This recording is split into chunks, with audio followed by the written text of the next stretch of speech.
দেখলাম, আমি জানতাম না। আমি চিফ সেক্রেটারিকে জিজ্ঞেস করলাম, চিফ সেক্রেটারিও জানতো না।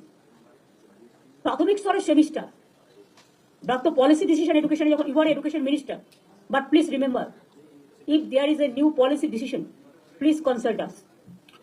দিদি আমি ওটা কাগজে আমি দেখি পরশুদিন সেক্রেটারির সঙ্গে কথা বলে পরশুদিন রাতে চিফ সেক্রেটারিকে প্লেস করেছি। আপনি কনসেন্ট দিলে তবে নোটিফিকেশন হবে। কাগজে আগে বেরোলো কি করে? প্রেস কনফারেন্স করে আমি কোনো কথা শুনতে চাই না, পাবলিক তো জেনে গেল আগে। যা মেসেজ যাওয়ার চলে গেছে, ওটা হবে না।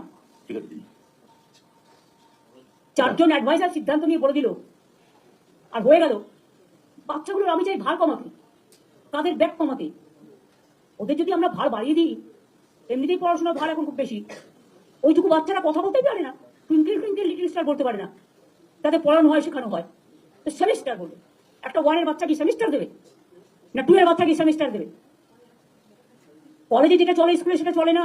না দিদি বলেছি স্কুলে এগুলো হয় না। স্কুল যা প্রথা চলছে তাই চলবে। স্কুলে কোনো সেমিস্টার টেমিস্টার চলবে না। আর আমি বলবো